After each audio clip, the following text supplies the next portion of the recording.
We are live from the Shedtime Studios. WSHD. All shed time, all the time. Well, let's see. It sounds like we got some Shed Time pod stash for the Shed Time podcast, so shall we just dive right into it, gentlemen? Dude, I love how you said that. As you were saying it, I was trying to say it, and I fucked it up, but you didn't. I like it. Well, let's get into it in 3, 2... Hey everybody, it's me, not the real Gerard Butler, from nothing, because I don't really do anything.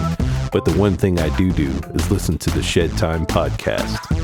All right, welcome back, ladies and gentlemen. It's another wonderful Shed Time day, and guys, I think it's... Sorry I'm late, first off. My bad. It is My what bad. it is. It is what it is. Everything's late. I got the patron video out late. It was to one the of them patrons. days, bro. It's been a week, man. It's been a week. Just Mercury's been days. melting or something like that. You know, all those kind of things. It's because there's a lunar eclipse, I think. I think That that's what it too. was, bro. It just threw me all off. I had a late trip to the dispensary to go, re-up. But hey, man, we're here. We are. Thank God. Oh man, and I think it's kind of interesting that we ended our show last week talking about how Morgan Freeman is, basically God, and then I've been seeing this conspiracy theory floating around lately. That he's Jimi Hendrix? Yes, and I got to admit, the pictures they pick for these They're side pretty by good. sides, you're like. I mean, I don't know, man. You might have an argument. But, dude, the fact that 1971, Morgan Freeman's first major film, Jimi Hendrix is gone in 1970, maybe it's a thing. They're both left-handed.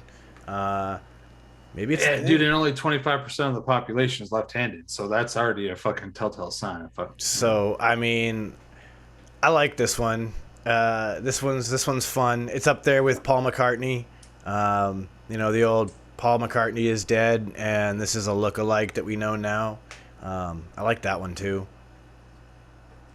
Like we don't do Like the whole look-alike. Tupac is not dead thing. Right. I seen Tupac.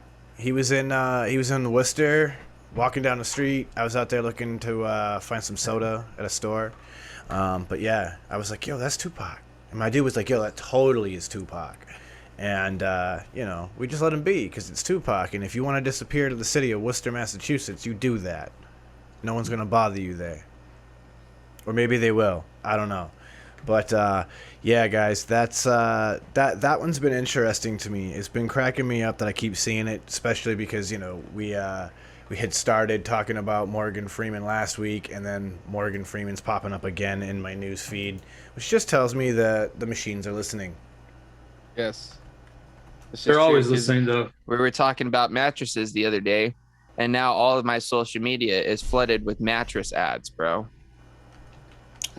Well, I mean, I guess that's better than when Poon Sauce McNasty was obsessing over the bidet, and I started getting bidet ads. Yeah, for real.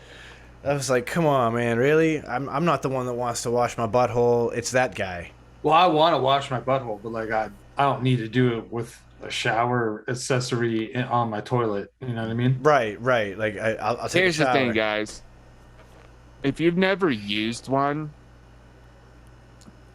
it's a different experience. All right. I'm not going to say I'm in love with it like these guys are, but I will say it does leave you feeling pretty nice and fucking clean afterwards. You know what Also, I'm when saying? James says these guys, he's not referring to us. No, I'm not that talking there's to you anything two. wrong with that.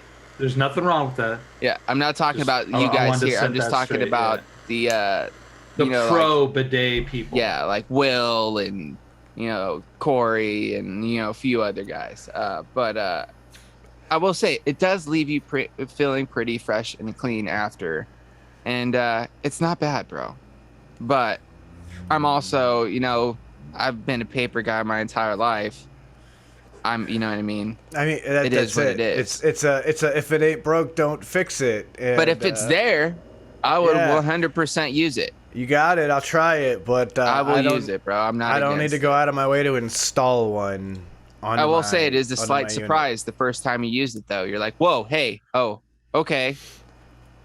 Well, I remember watching Will do a video of his facial reaction. Oh yeah, because if you turn that bitch all the way up, dude, hey now. Yeah. A little invasive if you ask me, but I mean, to each their own, I suppose. Maybe you got. Well, it's like anything, right? You don't start out, on full bore doing anything. Like if you're gonna go try something new, you're not like, oh, I've never driven a car before. Maybe I should go drive this like 600 horsepower Corvette. No, why not? You start with like a Cavalier, and you learn how to do that, and then you can make steps up. Listen, I don't wish a Cavalier on anybody.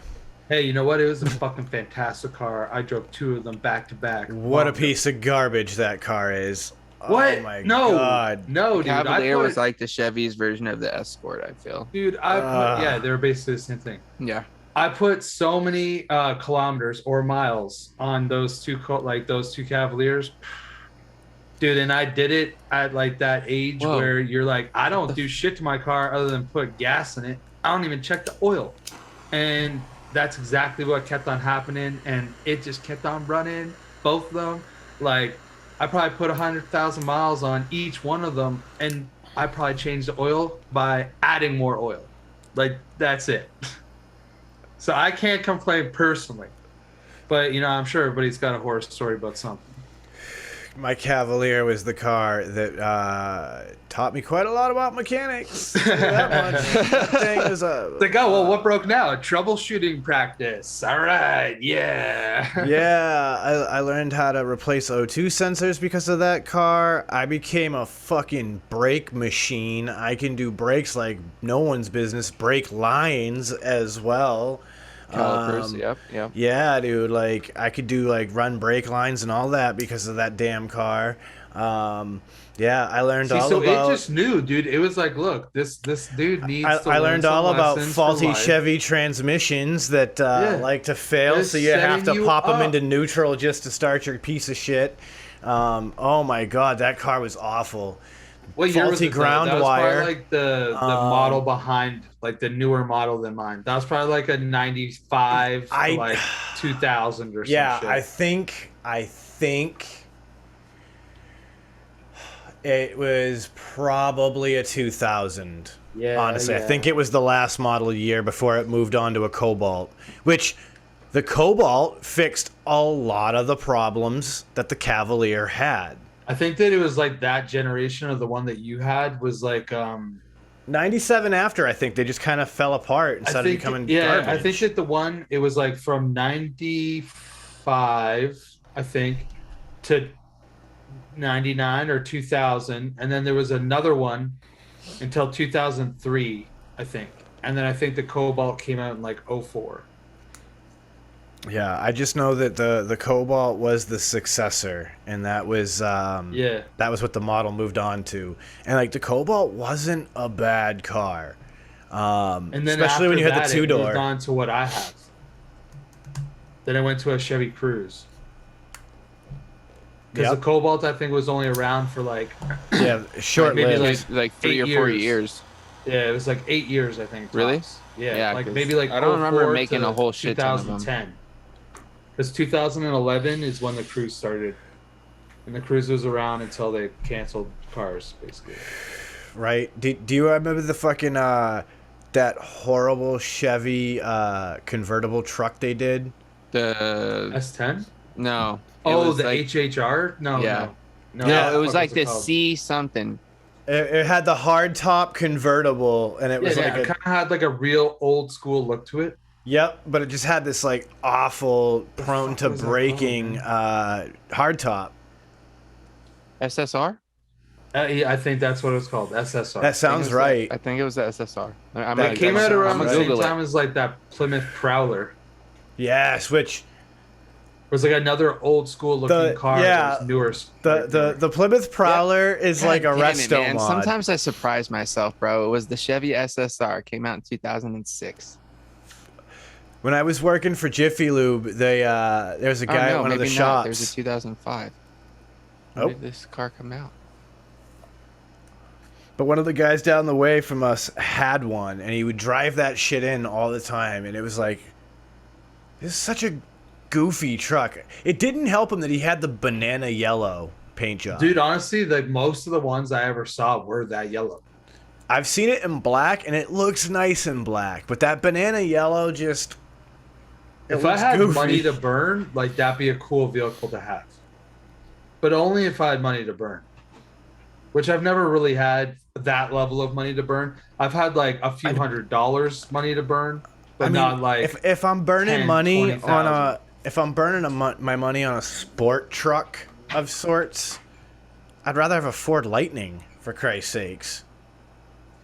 Yeah, I think that there's multiple things I'd rather have. Or what's the Chevy one? The Chevy's the S10, got the bro. They had the S10 that they modded out all crazy. Yeah, they got the lower to the ground. They had, sick like, race package on it. Yeah. Yeah, like well, I'd rather do one of those. They had the What's Colorado version too, didn't they?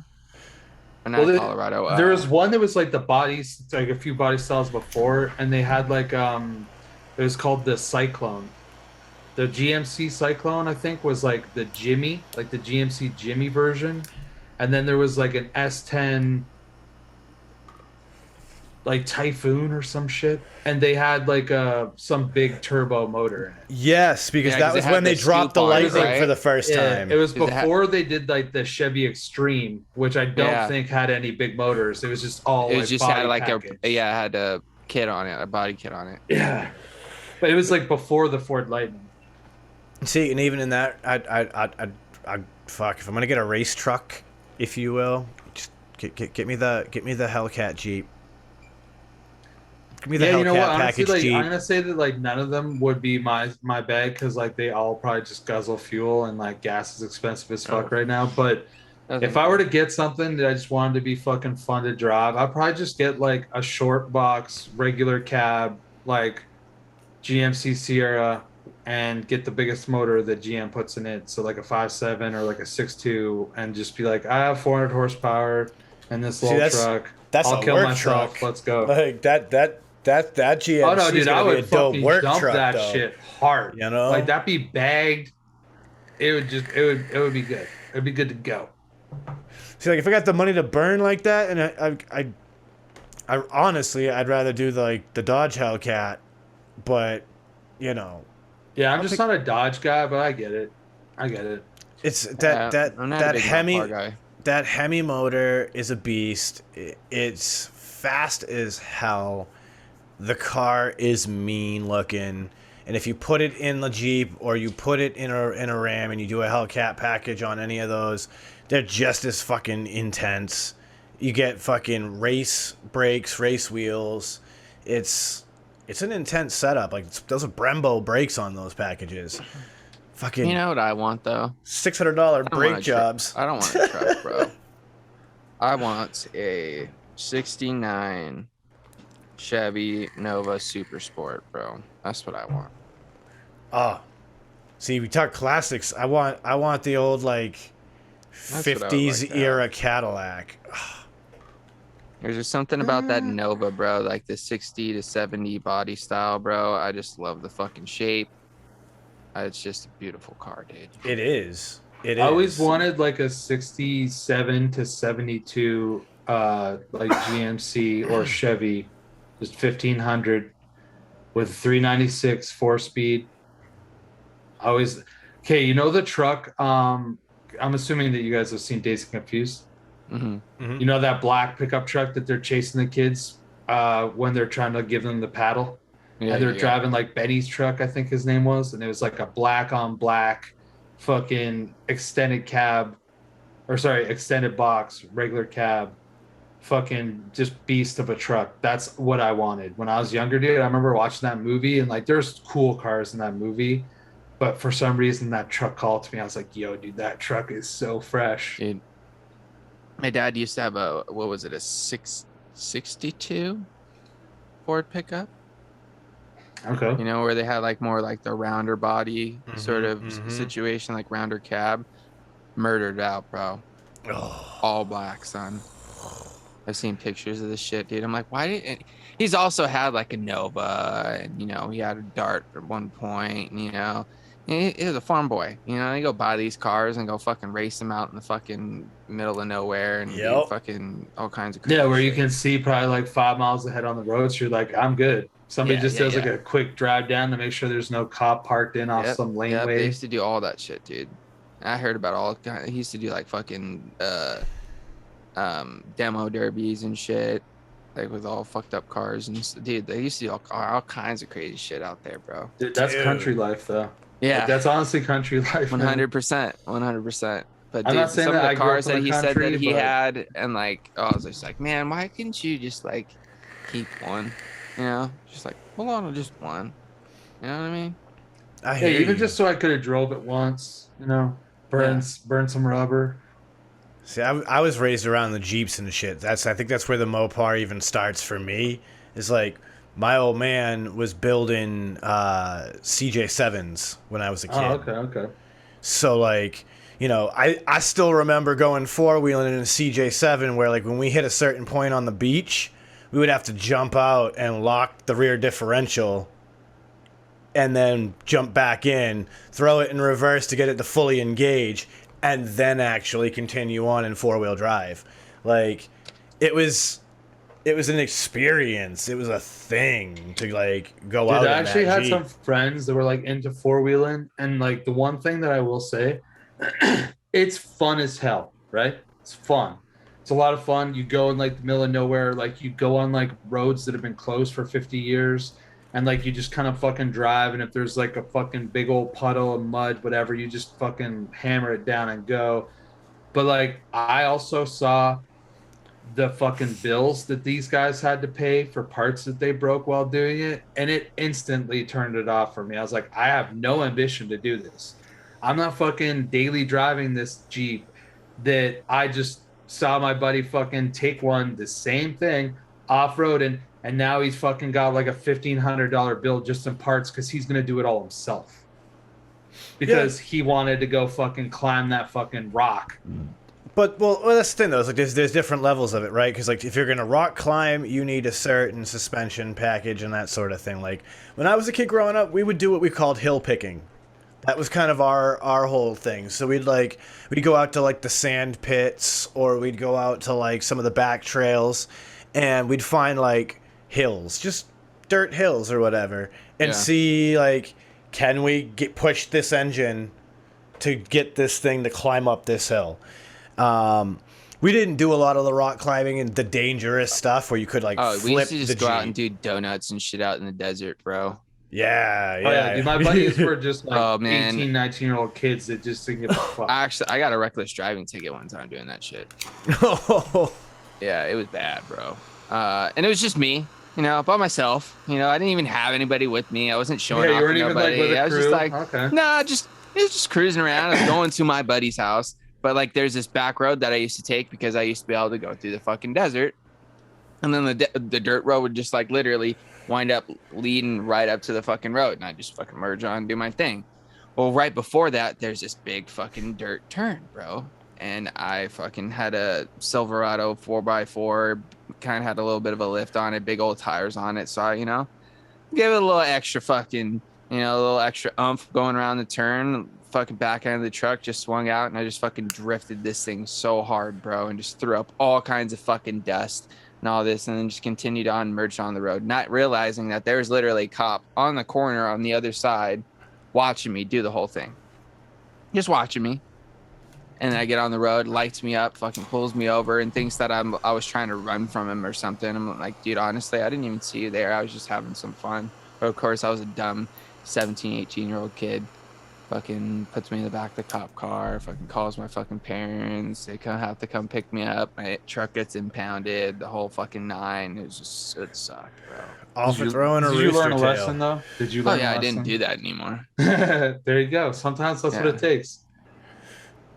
Other people, they don't ever have that happen, and they know. Dude, it was all But bad, bro. some people, it takes that. Dude, my I'm one of dad those was a people G too. though. He ended up getting my fucking truck out like the same day and shit because he claimed it was his work truck because the truck was in his name and shit, and said that, you know, he just let me drive it, but he needed it, so we were able to get it out and not have to have it sit there and like accumulate crazy fees. Yeah, dude, I was gonna say, the longer you let that bitch stay, Shout there, out the to fucking Papa more Janklin money. for being a G, but I still didn't get to drive it for that fucking ever, dude. Well, rightfully so, bro. You kind of didn't like earn it. Yeah, I didn't deserve it. Yeah. I mean, some people just don't fully understand the fun that is that, though, right? Like when it gets winter around here, I really kind of enjoy being like in that slightly icy parking lot where there's no cars around and just kind of letting the rear end slide out a little bit. When you're in control, it's a blast. Oh, dude, I can't count how many times I'd be with my buddy when he used to like drive his mom's Jeep, and it'd be like raining or whatever, and we'd be at the mall where like it's a huge ass fucking parking lot, and there'd always be like a section where there's like nobody parked, and we'd be sitting there just doing fucking donuts and shit just because. Yeah, the key is you can only do it for so long. You can't just keep on fucking stunting in there because somebody will fucking call the cops. Oh, 100%. 100%. You want to be away from there, and if they happen to pull you over and they're like, "Were you at the what?" No. I will say this right now, though, boys. I'm having a slight dilemma because I have so many different things to choose from. Can you guys guess if I just were to do this? Can you guess how many different containers are in here? 4, 5, 8. 8. What if I told you were wrong? Then I'd say 10. You're close. 12. I'd also say don't go through them. Just pick whatever one because we don't got time for that, bro. No, there's 9 of them in here. But Jesus. This is the thing. I had some left over from last week, and I went and got some more this week. I do have a double up in here, so I did take some of that. Ooh. Let's go with some sour papaya. Dude, I remember one time actually, like, shout out to anybody that even knows what I'm talking about, but Yorkdale Mall in Toronto, it has like this like multi-layer parking garage. And one day we went like downtown or whatever, and we came back and there was a bunch of snow while we were downtown. And I was in like my dad's car or my mom's car, I don't even fucking remember. And we were on the top of the parking garage, dude, and I was just fucking driving as fast as I could backwards and doing like, we used to call them Oz. So like if you went going backwards really fast and you just like hit the brakes and turn the wheel a bit, and then you'd flip it around, and then you'd be able to drive out straight. You just like in the middle of it, you'd fucking hammer it into drive and then go. And I did like 5 or 6 in a row, and fucking the like Yorkdale parking police came, or security, I guess, because like I was just fucking being an idiot in this like the top of this parking garage. And dude, we fucking like booked it out of there so fast. Like fucking, I felt like I was in the movies. You know, like when you're going down the fucking parking ramps because it was like the 3 or 4 levels. So you're like, yeah, you're just fucking going, getting the fuck out of there. Didn't want to get fucking busted. Good times. Man. I used to love doing stupid shit like that. I don't recommend anybody do it now because like everyone's gonna be an adult. But when you're a kid, man, that was so much fun. So much fun. Well, I mean, like, there needs to be more ways that like we can have that kind of fun as adults in a controlled environment, right? Like there is, but it costs a lot of money, Sean. No, it doesn't have to though. Give me fucking go-kart tracks. You know what I'm saying? So I could go whip it like that. You know what I'm saying? Like little shit like that's what we need more of. You know, that's not in my car. Like all the better because when you wreck, it's not your car. No, you're right. You're right. You can still go to work tomorrow.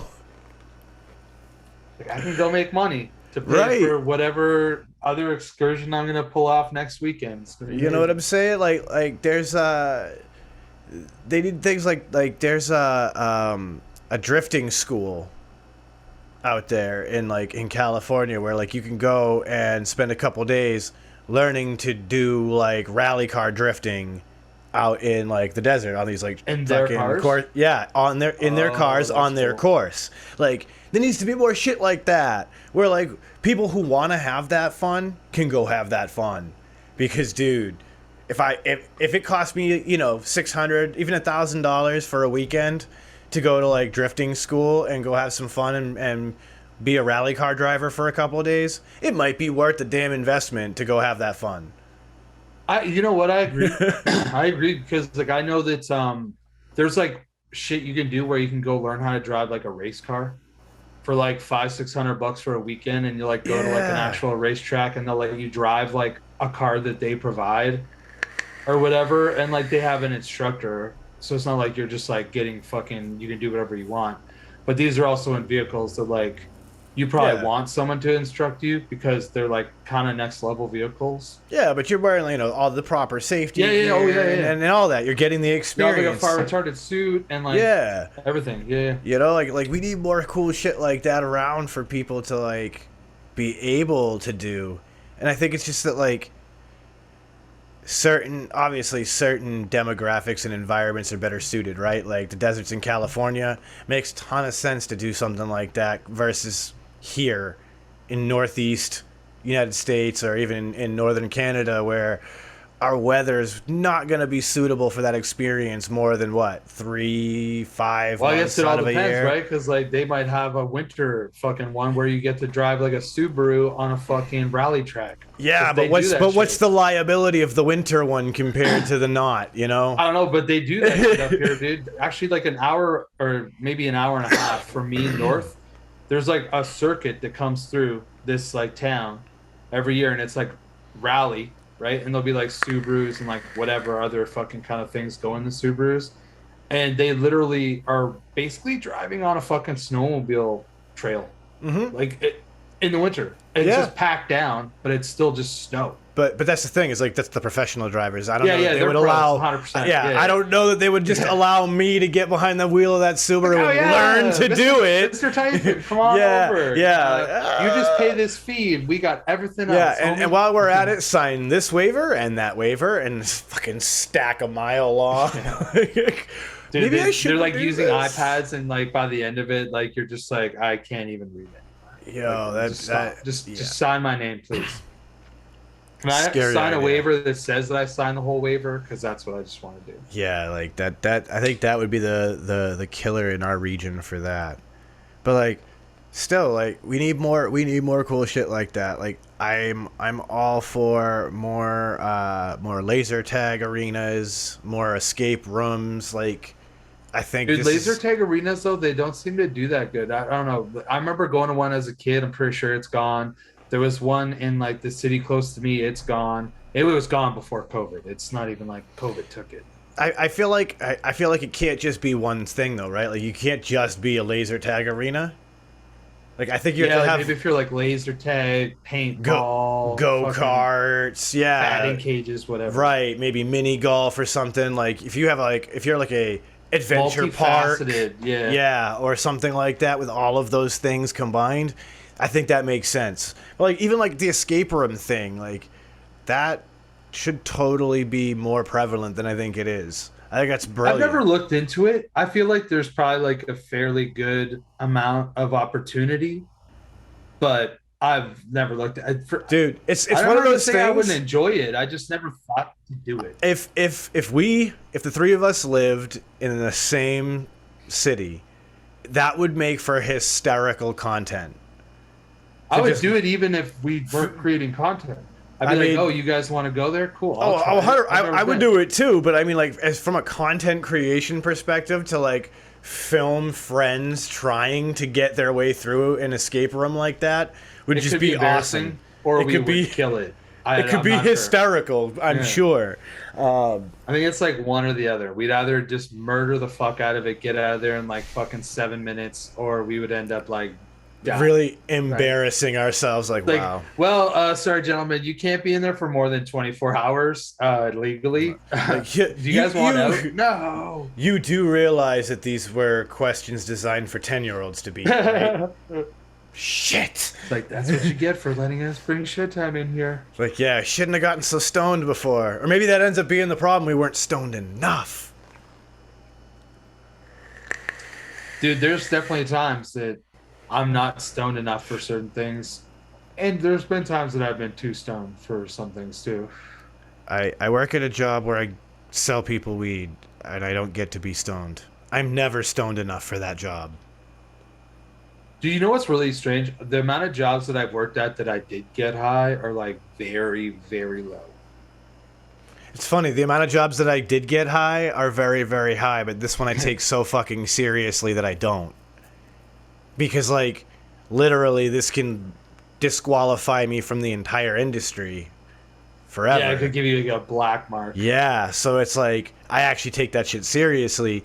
And, like, hell, when we were at the vape shop, dude, the fucking back room, we had the dab station. We just go out back when there was no one around and just do dabs. And then later on in life, towards the end of the vape shop, we didn't have a back room, so we just did dabs right there behind the counter. Was there cameras? Like, not that your boss would necessarily care. The owner was there doing the dabs with us. No, but like, I mean, like, well, yeah, I guess really, someone would have to then complain, and then they'd have to provide the camera shit, I guess. Again, for any bad to happen, right? Who's gonna say anything, right? Like, I hope no one. Like, it was literally like the owner, me, and our one other employee. So, like, and they were probably smart enough to do it when there wasn't anybody in there to see him do it. I mean, except for the customers that we did dabs with. Yeah, like, they didn't care. They'd be like coming with their jar. Yeah, we had one. Clean, boys? We had one customer. Shout out to my man's. We always called him Dr. Terpenstein. So he got known as Dr. Terpenstein because he was the one who really, like, opened my eyes to a lot of the tech and, like, actual stuff behind concentrates, dabbing, and all of that. But this dude would show up to the vape shop, come pick up some liquid, and he'd have his little tool bag with him. And inside the tool bag would be a rig, a whole bunch of concentrates, everything he needed to do dabs. And he'd be like, "You guys want to do a terp?" Of course we want to do a terp. So he'd come into the back room with us. We'd set up, fucking drop some dabs, have a little session in the back room with him, chop it up, shoot the shit for a while about whatever, then go back out, hang out at the bar, slang some juice to some customers as they came and went. But yeah, and this was like a regular thing for years. That dude blew my mind on a number of occasions. He's the one who made me fall in love with GMO, because when he first introduced GMO to me, it was through a GMO Diamonds and Sauce. So I got stupid fucking high because these Diamonds and Sauce that he had were they were like the really fine crushed diamonds. So it was like this nice consistency, and the flavor was just so intense from the sauce content that, like, literally for 20-30 minutes later, I could just lick my lips and taste onion and garlic, and that mushroom flavor was just kind of chilling in my mouth. And I was like, this is the most amazing weed experience I have had in the longest time. So shout out to Dr. Terpenstein, wherever you are. I don't know if you'll ever hear this episode, but if you do, shout outs to you. Yeah, I hope you're doing well. Something similar to that, Sean. Focus. Yes, exactly like that. That's some garlic butter for your ass right there, bro. And And let me tell you, you open this jar, and that's all you smell. Yup. It really looks like it too, to me. It honestly looks like minced garlic, almost like super, super fine minced garlic. With like butter in it. But it's like the butter after it's been heated up. That you like spread on like some bread and like toast it and like make some garlic bread with, you know? Looks like straight up ghee, that clarified butter. Oh, well, fuck it, since it's out.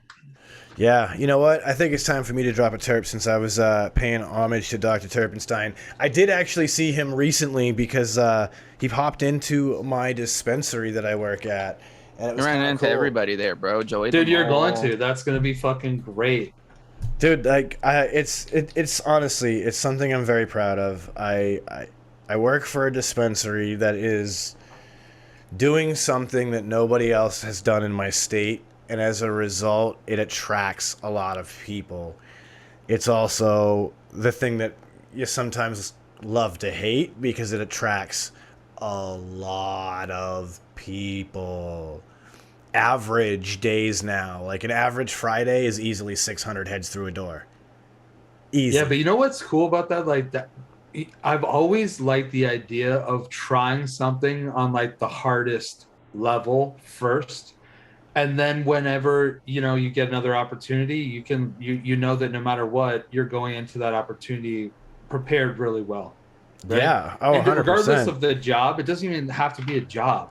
Even if like when I was a kid and I played video games, I would not start out on the easiest beginner level. I would go straight to the hardest one because I was like, yo, I need to beat this shit in order to be good. So I would just start there. And that's what I kind of always like that when people are like, yo, I can't believe you made it through this week. Like that was the fucking roughest week we've had in like 6 months. And you're like, yo, this week was tough, but I made it. Bro, that means that everything from here is fucking just cake. One of my coworkers, my man's Ringo, this poor bastard literally started out with one of the worst weeks he could have ever started out. It was the week before Christmas. Yeah, that's probably the worst but best time. I literally looked at him. I'm like, listen, bud, you're here at what's going to be the hardest point of the year so far before summer. Like, if you can survive this and you feel comfortable after all this, you'll be fine no matter what this place throws at you. Oh shit. And literally, he was there within it was like his third or fourth day. We had our busiest day ever in that store. Well over 700 people through the door, and he with flying colors breezed through it. And I was like, see, man, you got this. Now when we get those crazy days in the summertime, it's going to be a cakewalk. Because by then we're going to have the staff to handle it. We were short-staffed at Christmas. Well, not only that too, right? Like when you first start out a job, like no matter how simple it is, like there's certain ways to do like every task. And so by that time, if you can make it through that really busy fucking time, with everything being fresh, by the time like your muscle memory's kicked in fully, and like in the summertime, he wouldn't be like thinking about anything. He'd be like, I go from here to here. This will be here. That's how this works here. And you don't have like that second to pause and be like, okay, what was the protocol to do this specific, task? You're 100% right. And that's definitely one of the benefits. Oh, excuse me. Because if you can figure it out, then Sean, you're gonna make it. Yeah, like if you're literally out of the frying pan and into the fryer, so to speak, right? Like at that point, nothing is going to hurt you. Yeah, you're unfazable. Figuratively speaking, yeah, you're unfazable. Like you've already been through hell. Nothing else is going to be able to, shake you. You've got this. Yeah. And what's interesting is, like, as I'm saying this, I'm realizing that I can totally subscribe to that when it comes to a work scenario. And yet, for some reason, I struggle with that on a bigger, like, personal scale.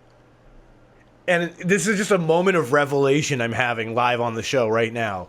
That, like, I think I now need to take those situations in life and be like, bro, you've already been through so much worse and survived all of that. This is a minor inconvenience by comparison. There's nothing to fucking worry about. Dude, I try to remind myself of that shit every day, Sean, because to be honest, dude, there's not much in life that can compare to some of the shit that I've already been through. You know what I mean? Like, there was a point in my life where yesterday, like tomorrow wasn't a guarantee, like for real. Like, and I'm not like making this shit up, you know what I mean? And there's days where like you guys have seen it, where I get all fucking super stressed, frustrated, and pissed off about things. And then, it takes me a little bit, and then usually I'll figure it out. But like, I'm starting to try to tell myself more and more every day that, you know what? Shit's hard, things happen, but if I could just persevere and just continue to just push through, there's something else at the other end. You know what I mean? It's not always going to be this bad. You know what I mean? Maybe for the moment, you know what I mean? The shit may suck, but there's a way to get around it, and I just need to figure that out and not focus on the fucking negative end of it, because I've been through worse shit. Like yeah, you said, that's still like the shit like, that sucks for you right now pales in comparison to shit that sucked for you in the past. Exactly. 100%. And even in the off chance that somebody goes through something worse than what they previously experienced, all those other things that you had, you can grab. It's helped make you stronger, and help, give you a little bit more, armor, for you could say, because you've built a little more tolerance to those situations, because you've been through those things where you can take a little bit more. You know what I mean? You just got to remember that. And I feel like that's something I'm trying to do every day, just because, life's hard, man. Every day, you don't know exactly what's going to be put in front of you. And you know what? You just got to remember the things that you've learned, and, be open to learn more as you go on. You know what I mean? Because I learned something new about, myself and just life every day, with just conversations I have with you guys here and people just in life in general, and just the situations that happen, you know what I mean? And figuring out new ways to deal with them, instead of continuously doing the same thing over and over again, which I've done fucking my entire life, which obviously doesn't do any good, because you just continue to get the same results. The thing of all this too is that, like, one of the things that I again am reminded of lately and am really trying to work on is that words really do have a lot of power, right? And so, like, that's words one are thing too I need to work on, bro, is how I speak to myself. Yeah, like, somebody had pointed that out to me. They were like, yo, like, when you speak about yourself, you are way too hard on yourself compared to how you treat other people. Dude, I call myself stupid and an idiot and shit all the time whenever I do something stupid. Instead of being like, oh, well, that was stupid, it's like, no, I'm stupid. You know what I mean? It's just like that right there, just like, that doesn't help. Or, you know what I mean? or just the simple, like, I don't, I can't, I won't. Yeah. Like, changing that narrative and turning it into things like, I'm not there yet, or I'm good at, actually letting the positives flow and being like, oh, that's right, man. Like, these words really do have a lot more power than we give them credit for sometimes.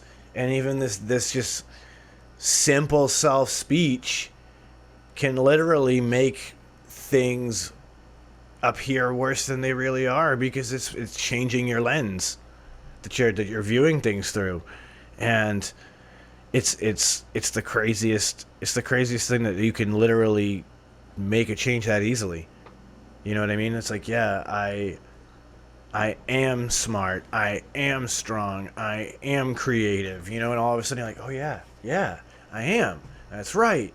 And I can do this, and I will get through that, and I will figure this thing out, and get you all hyped, make you want to go out. It helps with motivation, man, because that's one thing I've struggled with a lot, throughout life, is being just like continuously motivated to do something. You know what I mean? It always comes in like spurts, and it's usually when I'm in a good place.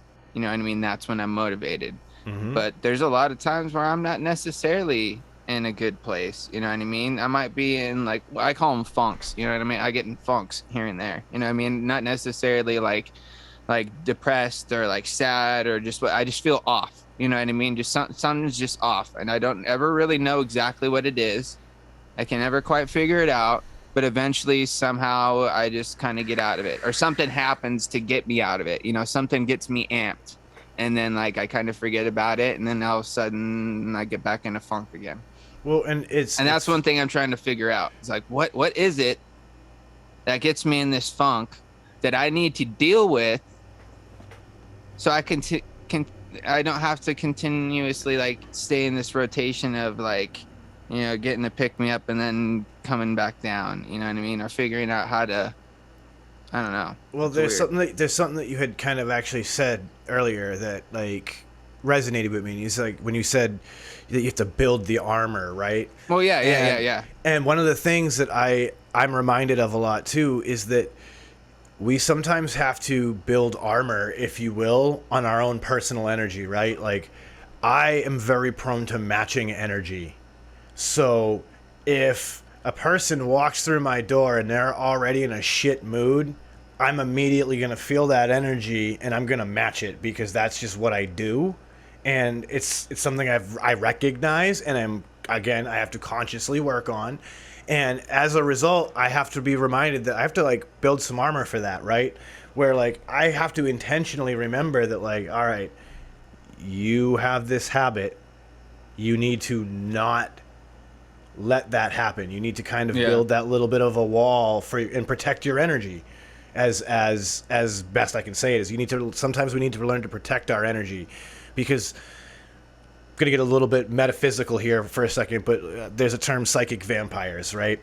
And it's used to refer to people who are just energetically draining on you, where like we've all met that person who, like, whenever you talk to them for 15 or 20 minutes, you literally walk away feeling like they've sucked the life out of you. And that is what... we probably all have like maybe a family member that's like that. I know I have one or two maybe. You know, and for sure, those are what are often described as a psychic vampire. And we have to remember that there are people who don't, you know, it's not like Dracula. They don't know they're a vampire and they're out to suck your energy. Sometimes I think they do, bro. Sometimes, depending on who they are, I think they some do. You know what I mean? Some do, 100%. Some realize that they need to make other people feel like shit to get that lift. Yeah, that's for part sure. of their thing. That's part of their vibe. But like, not all of these people even know it. You know what I mean? Some of these people are literally just walking black holes of energy, and they don't even know that that's what they are. And it's because they're just in a place where it's just they're lost themselves, you know. Absolutely. The problem is that that's the shitty part. We have to, you know, sometimes just be conscious enough to think to ourselves, like, you know, I have to guard my energy. I'm gonna come in contact with people who are soul sucking, so I have to kind of build this energetic wall for myself and be ready. And then that way you can walk into that situation and have your armor. Like, you know, to continue to use that analogy. I have no issues with that. Like, I have no problem dealing with people like that at all, because like for me, like, I'm genuinely just normally a pretty chill person. So like, I don't ever put out that energy that makes people get the way that you're feeling, Sean. Like, because you're not the only one. There's definitely people that will like automatically fall right into whatever mood the person that happens to be there is in, if you have some level of like interaction with them. Obviously, if somebody's in a pissed off mood and they're walking by you and like nothing happens, you don't think probably twice about it. But if like somebody's pissed and walks by you, bumps into you, and you're like, yeah, sorry, and you say it sarcastically and they're like, fuck, you're in my way, like it's like instantly, like I could see something like that happen. That's not really me. But I will say that people that are like those suckers, dude, I really want to say that like I don't have a problem with them, because I don't. But I'll tell you what, afterwards, I think, wow, what a fucking selfish person. That just drained so much of my spirit for the day. Like, I need to not run into somebody else like that, because I'm going to, you got to recharge after that, bro. Yeah, dude, I'm going to get worse as it goes. And like, I really don't get bothered by much, but those people specifically, like, I'm sorry for the people that are out there. Like, I know that you're probably not happy that you do it, so I'm not going to come down on it too hard. I'm just saying that as a person that normally doesn't struggle with any of these like scenarios, that slowly gets to me.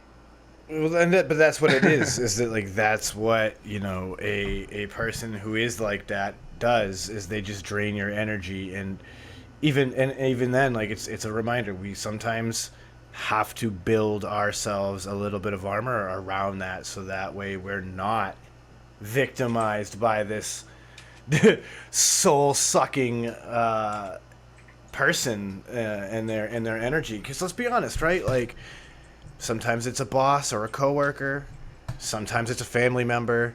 You know what I mean? And like, you have to interact with these people, and you have to still guard your own aura, if you will, and keep your chakras aligned so that they're not fucking ripping out all of your glow and making you as dull as they are. Because, man, like, it sucks that so many people just want to dull the shine. Dude, that's true. I think it's, you know what it is too? I think it's like those people out there that you could like run into somebody and like you happen to be doing like pretty well in your life at the time, and you're just like catching up with them, and maybe their life's not going the greatest, so like whatever they tell you, and you're just like, oh, I'm sorry to hear that, blah blah. And it's like they try to like cut down like some of the things that you were bringing to the conversation, because it'll be like too much for them to see you succeeding when they're failing at that moment, right? Yeah. Like, that's what a lot of people get lost in. Like, just because you're failing right now doesn't mean that you're constantly going to fail. You just have to figure out why you're failing now, and you try to change that part, right? And I think that was always something that for some reason, like, I always found it comical, but I would feel bad after. It's like, I know this person's going through a tough time, and it could be all self-imposed. Like, he's like, oh, I lost my job because I got caught drinking and driving. It's like, well, dude, I'm not going to feel sorry for you. Like, that's unfortunate. You made those decisions. That's about as far as I can get. You know what I mean? Like, don't bring on shit on me and like remind me of something stupid that I did in like fucking 1999. See, like those people, I'm almost a little bit more tolerant of than like I have a family member who, by all rights, is successful and has a comfortable life, everything, like, all of that. And it's just that whenever you're around them, they constantly want to point out what you're doing wrong or what you've done wrong or how much greater they are. And it's like, you feel it, right? Like, you feel the energy being pulled, and then you leave and you get in your vehicle to drive away, and it's like, I need a 10-hour nap. Like, it's like, if I don't just like decompress from this whole afternoon right now, like, I'm about to fucking get home and punch a hole through a goddamn wall. Like those, sometimes we just need to remember to guard our energy. Or the other aspect of that is, if it's possible, you can cut toxic people like that out of your life. Oh, for sure, man. Like I said, sometimes it's not possible. It's a boss, it's a coworker, but like if it's a friend or family, it took me a long time to learn that, like, just because you do look at like somebody as a friend, or you may have a relationship with somebody, doesn't mean you necessarily have to continue to keep that relationship if it is a toxic situation. You know what I mean? If continuously bad things tend to happen when you're around a certain person, then maybe the best thing to do is to remove yourself from that situation. And it took me a long time to learn that, and I had to do that a few times in my life. And it's honestly, I've ended up in a better place, at least with the group of people that I'm surrounded by now. You know what I mean? I'm around people that actually support each other regardless of where they're at. You know what I mean? Some of us may be doing better than others, but at the end of the day, we support each other. You know what I mean? And it doesn't matter, who's doing better or who's worse or whatever. We're there to pick each other up when we need it. We're there to, to congratulate each other when, somebody does something well, regardless of, the height of the achievement. You know what I mean? That's one thing that I feel blessed of. And like the past few years of my life is being able to find a group of people like that I can surround myself around, that, I feel like we can help each other grow and each other, build each other up and, help each other find success in whatever it is they're doing, just by being that support system. You know what I mean? Oh, whether it's, honestly, a high or a low. This is basically being a good human being 101. Oh yeah. 1,000%. And a lot of people don't get that. But yeah, it's unique. It's upsetting, in this right? World right now, for people to be able to find places where that is. Yeah, dude. And especially with people like that aren't like in my direct like vicinity. You know what I mean? Like, we're all spread. Like, all the people that I'm surrounding myself around with now. That's even crazy now. Is we're all over the world, pretty much. You know what I mean? But it's like. It's kind of upsetting sometimes, just like seeing like all the shit that's going on outside, our circle, or just like in the world in general, and thinking like, man, why aren't there are more people that, can, think or like act in this way. Because, dude, the world could be such a better place if we could all just, regardless of where we're from, what we believe in, what our backgrounds are, why can't we just, respect thy neighbor? You know what I mean? Pretty much is, for just to, use the phrase there, but like, it just makes things so much easier just in life. You know what I mean? Just like, hey, you do you, I do me, you do good, sweet. You're doing bad. Hey, man, can I help out? Because then that, you help me out, I help you out. Fuck, we are all winning. Yeah, and I mean, something that I think is it's just unfortunate, dude. A life lesson and all of that is, watch your circle and don't pay attention to who is there to share with you in your defeat. Watch who's there cheering with you in your successes. That will actually show you a lot about who your real friends are. That is 100% true, dude. Because I can't, just like in life, I can't count how many times like I've seen not necessarily people in my circle, but in other circles or friends in a circle be upset that somebody's doing well. Yeah. It's like, why are you mad, dude? It's like, why are you mad, bro? He's like, he's winning, man. That means if he's winning, that means we could possibly win too, bro. If he did it, we should be able to do it. You know what I mean? It's like it should inspire, not defeat somebody or like, upset somebody just because somebody in your circle is doing well, man. No, fucking good for them, bro. Yeah. Hell yeah, dude. Think Facebook is a great example because like you can watch you put a post up there about, oh man, like it was a rough day at work and blah blah blah, and everybody want to jump on there and fucking oh man, I feel for you, bro, yeah, my day sucked too, blah blah blah. But the second you get up on there and be like, I got that promotion, papers coming through now, half those people are just like silent. They maybe give you a thumbs up and keep it moving. They don't want to actually. Oh yeah, because they're bummed out that they didn't get promoted, bro. Yeah, like they're not there to cheer for you, and it sucks, right? Because like sometimes I know myself as an example, I grew up with a lot of those circles where like nobody cheered with me when I succeeded, so I just stopped 100% fucking taking any pride in success. And been like, well then fuck it, dude. I'm not even proud of it. I just did it. Stop trying to go for the W. You know. Yeah, what I mean? It was easier to not compete, and if I did win something, it went from like just false modesty to straight up self-loathing. Like I don't even deserve it. Like you should have given it to somebody else. And it's a shame that nobody was there at one point in my life to be like, yo, watch your circle, see who's cheering with you. Those are your real friends, and if one's cheering with you, I literally heard this the other day. Like it was like a clip from like a podcast or something. But it's legit knowledge, dude. Like for real. It is. The ones that celebrate with you are the ones that you need to keep around. You know what I mean? And the ones that are also there to help pick you up when you're down are the ones that you need to keep around too. Because if they're the same ones that are cheering for you, they're the real ones. That's it. You know what I mean? Because there will be also the people that will pick you up when you're down, just so that when you are successful, they could be like, yo, hey, remember when I fucking, you know what I mean? I helped you out that one time. Instead of being like, hell yeah, dude, do your thing. There's always that one that might be looking for a little bit of a receipt. Like, yo.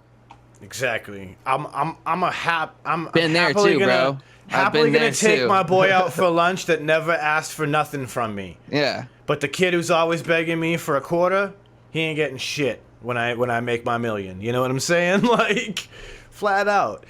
It's unfortunate that there are people who they don't see the good in community. Dude, right? Community is a big thing, bro. In community. Yeah. Because like human nature aren't cut out for that though. Some people just aren't. Just like some people aren't cut out for fucking always getting it. Right? Some people are cool with just getting that job that's monotonous, whatever. For some people, they can't handle it. And some people can work that job for 35 years until they're fucking 60 years old and can retire. You know? Just because everybody's so fucking different. I wish that people were like, universally okay with all these things we've been talking about. You know what I mean? I fucking wish it. Well, dude, this is the thing too, Chris, that I've been thinking about like a lot lately, and it's kind of weird because like I don't have like kids or anything like that, and I'm like nowhere near being close to having any, kids or anything like that.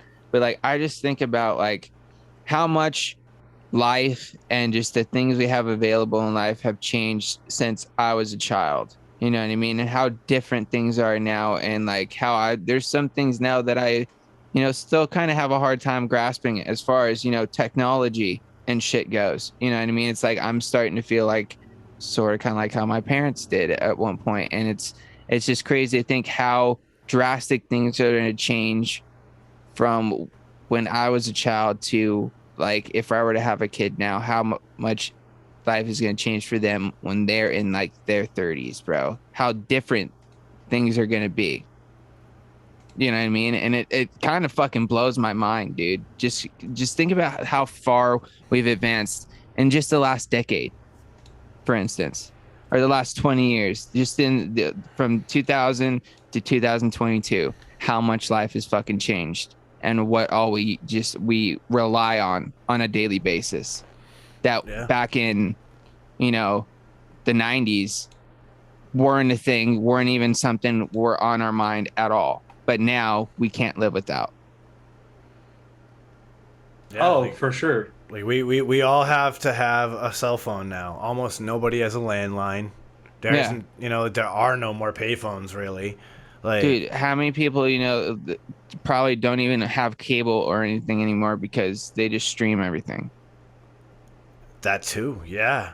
I mean, you know what I mean? A friend of mine was saying to me at work that we have reached a point where there are people who don't know that Michael Jordan was a basketball player. Yeah, there's like kids nowadays that don't know who Michael Jackson is. You know what I mean? Like, it's wild, and you're right. Like, I think about, like, for me, the anxiety of that notion of like having a child at this time and what things would be like is that like the world feels like it's getting crazier, like, and it starts to make you wonder like what will be there. That's another thing too. Like, it's like what's if I have a kid now, does he even have a chance to be anything in another 30 years, or is this like planet gonna be some like crazy fucking Mad Max shit? Is it gonna be like, no, dude, is it gonna be the Jetsons? Like, well, like obviously I want the Jetsons for my kid. Just like, for instance, Chris can relate with this a lot, and I'm sure you can too, Sean, because we've all kind of been tapping into this a little bit. Just look at the cryptocurrency aspect of things. Like, think about how much that's going to like change the future of like how our children or like kids, in now are going to exchange currencies or like pay for things or get paid for things or purchase like homes or whatever. It's like, and the whole metaverse shit, like what the fuck is that going to be, bro? Like how is it going to be? Like Ready Player One, where people are literally fucking running on little fucking treadmills with fucking full on headset bodysuit things, living in a virtual world? Like, honestly, is that dude, literally going to be what it is? I think there will be people. I think that it won't be exclusively that, but I definitely do feel that there will be people. I don't see it being. It's not. Let me rephrase that. I see it definitely being a possibility, bro, for sure, 100%. Oh, it's happening. It's crazy, dude. Wally is the future I see. Like, dude, that's another thing. Dude, we talked about it before. We've talked about it before. Chairs fully plugged in at all times. But then again, we also still have this big wave, like even right now, of just health and wellness. That's really become kind of a thing now. That I don't. But then again, there's always kind of been that wave. That's the thing, though, right? Remember, like jazzercise was the thing. Technology at one time was the counterculture. Now it's the mainstream movement, and like lack of technology and focus on like mental health and physical health has become more of the counterculture, where like there are niches of all of those aspects, but like at the end of the day, like it's common for world's people to be changing, learning fellas. coding. I think that's all I'm pretty much trying to wrap it up to, is the world's changing, man. Oh, definitely. And it's changing fast. Yep, and I'm feeling old, like more and more. I think that is. all the time. I think that's part of it. I feel like not necessarily that I feel like old, like as in like a fucking old man or whatever. I just feel. I don't know, man. I think about when I was a kid and like what all the just think about how old people were like, and I feel like I'm like an old person now, where I'm like exactly when I thought people were old when I was a kid. 30 was about that age, and it's like I feel it because like I feel it physically, mentally, you know, just with the things that I have to, you know, be responsible of now, and you know, like just like the whole flip of, you know, being a kid and being an actual full blown, just like you're an adult, man. Like there's no, it is what it is. But at the same time, I still have the fucking same fucking 10-year-old personality I've probably always had. Just because, fuck, why lose it? You know what I mean? Life's too short. Have some fun. But I don't know, man. It's just crazy, dude. Just realizing, like, self-realization of just like where you are in your life. You know what I mean? Is pretty intense. Just because there was a point in my life where I never really thought about it. I just just lived every day, whatever it is what it is. And now it's just like, now I just think about it and just like, I reflect on things, you know, like just not only on just like things that happen, but just on just myself, you know, just on how much I've changed over the years, and you know what things I've done that may have put me in certain situations, or what things that I can do, or that I've, you know, should have, you know, it's just like that whole thing. It's like, it's that I get right. That's that coming of age and wisdom situation where, like, I was saying to my wife the other day while we were grocery shopping that like I've hit the point now that I'm accepting my age, in the sense that like I see the grays coming and I don't think anything of it now. I'm like, all right, cool, I'm embracing it. And I see those changes where it's like, all right, well, you don't keep weight off like you used to. You actually have to pay attention to how you eat. I actually gotta stretch now, Sean. Yeah, exactly. You gotta stretch and shit. I gotta get up and I gotta like do some stretches and shit, because if I don't, I'd be walking around like I'm a 60-year-old man. Dude, right. I bought shoes that have more support now because I need to make sure that like I have the proper compression so I'm not hurting my back all the time. I've been sitting here looking at mattresses, bro, for the past like,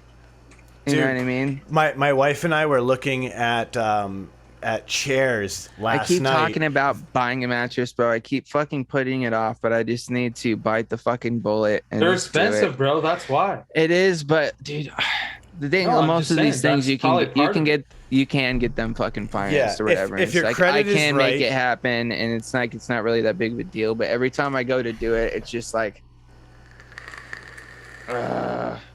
you know what I mean? Because I think about all the other things that I could do. Like, oh, it's like, yeah, that money. You're like, yo, that's a lot of money to spend. I could do this. I could do that. Well, not even so much to spend. It's just like, that's money that I can, you know, stack and, you know, or I can pay this off, or you know, the flip of that, though, that's it too. The money you spend on the bed is an investment into your sleep, and we've talked about how important sleep is. This is the thing too. It's like also part of me is getting into like they have like this is like a whole lot of information for anybody that's listening, but I don't fucking care. It is what it is. It's just I'm trying to just be like more responsible with my spending and making sure that like I have a nice safety cushion, as well as not only that, but also just putting some money away just to have there for emergency situations, to where it's like, what happens, you know, if I get, you know, laid off and, you know, I can't find work right away. I need to make sure that I've got some money fucking stacked up there for that. But also I want to have some money stacked up for, you know, if I want to go on a vacation or something. So like, it's like, I want to have, you know, multiple, you know, funds, not just one thing that I'm putting in one place, and then all of a sudden if I use it, it's all gone. It's like, oh fuck, you know what I mean? Because that's what I've done in the past, and I fucked myself. So I'm trying to just be more responsible financially to set myself up more for like in the future. You know what I mean? Success, bro. Yeah, exactly. Past frames does future frames. Exactly. Solids. I'm learning from my mistakes is what I'm trying to do. It's like I'm learning not to have all my eggs in one basket. There you go. That was there. Long story short, not having all my eggs in one basket situation. You know what I mean? And that's just like kind of been the thing. So like it's like, okay, I know I need a bed, but here's the thing. I can wait a little bit, save it, like Chris said, save up the money to where it's like it may not be as much. You know, if I want to finance it, it may be only like a little bit here and there, and it might be a bit more feasible to do it that way. Or I could just buy it outright and not have to worry about it.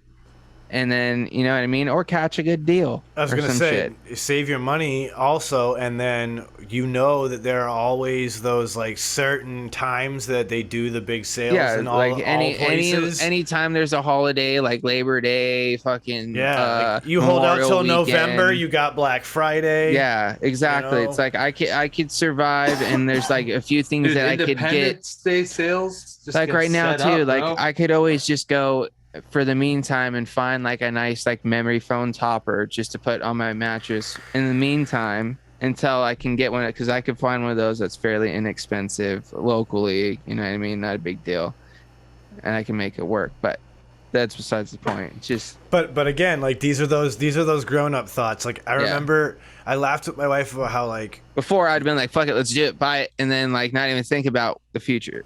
Like, you know what I mean? It's like, I know, oh fuck, I have it, let's do it. I get excited when it comes time to do things like buy new sponges, buy new mops, mop heads, what have you. Like that shit makes me happy. Or like you get the new shower curtain, you replace, because like I still have like the old school like crappy shower curtains.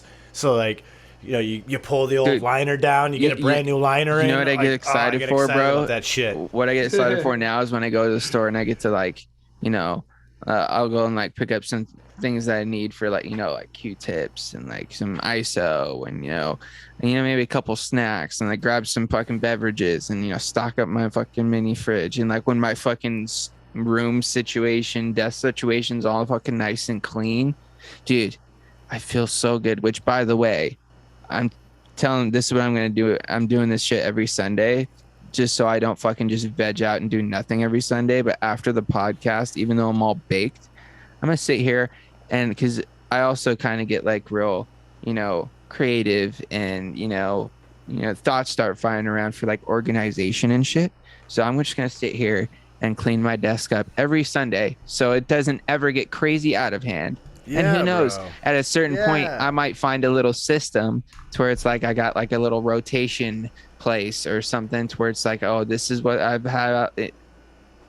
I'm trying to. You could literally have like a fucking on deck circle. That's what I'm saying, bro. You know, it's like, because I have was in the game all week. If I get rid of this big ass fucking box that I have all of my mods in that I don't really use most of the time, that's why they're in there, and I'm just move that and just keep out the few that I do enjoy and just have those couple on the desk or whatever, or even just find like a smaller box to put them in so they don't get all dusty and shit, so I can keep it all closed or whatever.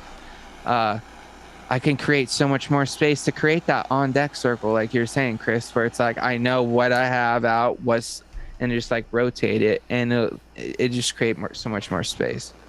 You know, and like we talked about a couple of podcasts ago, clean space like that really does. Well, that's the thing, is like I've really been heads. staying on top of it the past like week or two, and it's been really nice to just come home and like have a nice, you know, clear, because there'd be a point where like I would always have clean clothes in my fucking hamper, or like a full fucking hamper, because I was always fucking lazy about doing my laundry.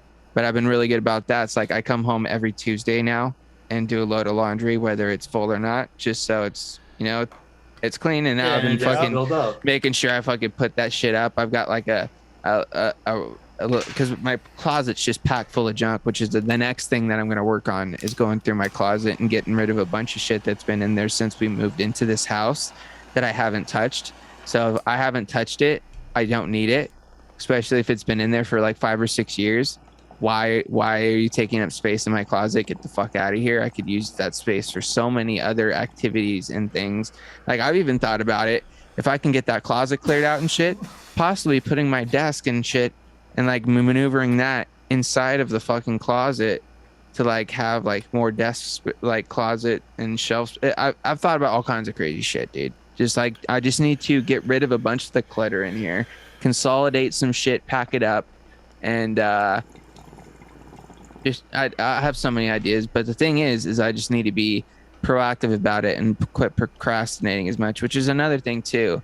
Like, even though I partake quite a bit on Sundays here on the podcast, I have been cutting back during the week.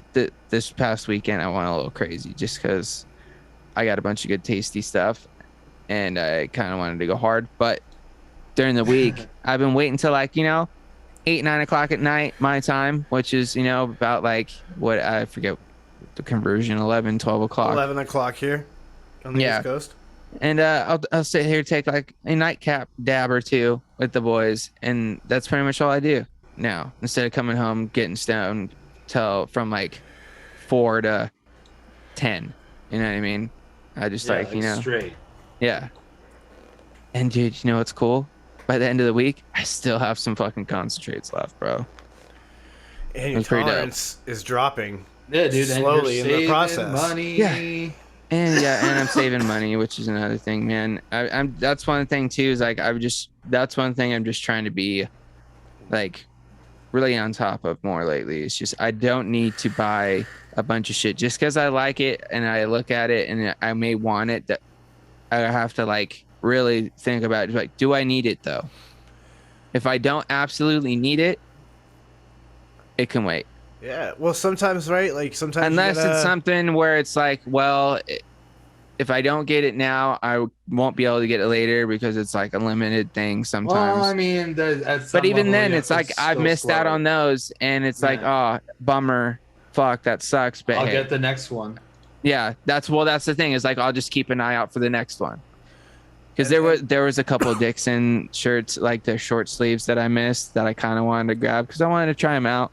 And they were up at like $40, not too expensive, but I missed because I wasn't staying on top of shit. But also because I wasn't looking for them. That was another thing too. I'm trying not to look for shit. Well, and like sometimes you also have to remind yourself, like, the cost in dollar amount maybe isn't the way you should look at it. And you should think of it sometimes in the time it took to make the money it's going to cost. Right? So it's like, if somebody is making $10 an hour and you want to buy a $40 shirt, that's 4 hours of your time for that one shirt. Maybe at $10 an hour, $40 shirt for 4 hours of your time. You know what I mean? Like, you start thinking about it from that perspective. You know what I'm saying? Obviously, like, that's just an example. But like, again, now you start thinking about things like the brand new iPhone, over $1,000 phone, right? You got the last year's model, and it's dude, fine. I've never been the guy. You know what I mean? To get the newest, like, latest, greatest phone. I get one until it breaks, and then I have to get a new one. That's what I do. Right. And that's the thing. Are you that way? Like different things that people go hard on, right? And they might. There are certain things, bro. Here at some point, we would have been like, "Oh, this new vape thing's coming out. Bro, I'm gonna get it." Let's not even talk about it. Right, no, but and that's the thing. Like, or people. I've spent ridiculous amount of monies on things that I don't even use. Yeah, well, dude, everyone shoes. has. Exactly. There's that. Shoes is. I haven't really been that big of a shoe guy. No, but we know some sneakerheads. Oh no, we do know people. Oh, here's the thing, bro. My fucking ridiculous Power Rangers collection. Why? Because I wanted it. But here's the thing, dude. I look at it and then I go in the Facebook groups and I see what they're selling for, and they're kind of going up.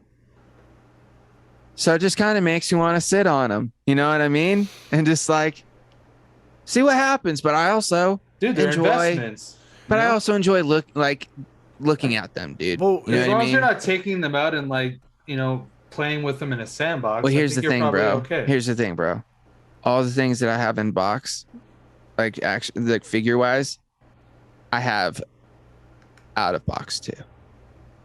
Oh, see, there you go. That's but this is also the other thing. Those are all in a tote somewhere that I had to put because they were taking up too much space. But I literally used to have them set up on a shelf, and I would put them in different like formations positions. And like shit, because like you can make them like form the fucking power I forget what it's fucking called now. I'm stoned. But anyways, it's besides the point. I was really into it before I got into vaping, bro. Like, I don't know why. I just needed something to keep me busy, because like that was one of those that transition point where I removed myself from like a situation, and I was just trying to find something to occupy my time to keep me out of trouble that, you know, would do whatever. So I was just like be scrolling through like Facebook and shit, and then I stumbled across these fucking groups and fucking started collecting, and that's kind of how I fell into vaping too. It's like I finally decided, it was like, all right, I need to quit smoking.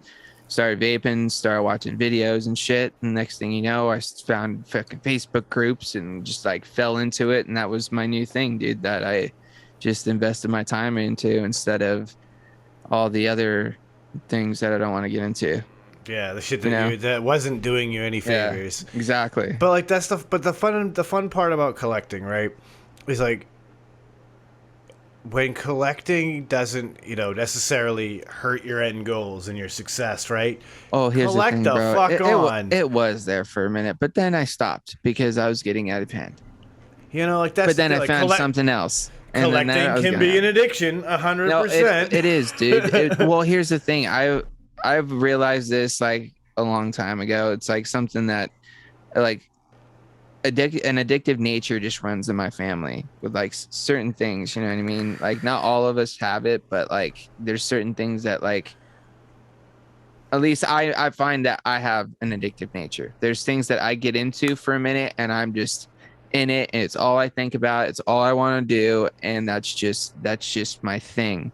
And you know, then there's points where it changes, you know what I mean? But like I've always fixated on one thing. I don't know if it's just like an attention thing that I have or like whatever, but like I've always found something in life to like fixate on to just keep myself occupied, because otherwise I'm just all over the place, you know?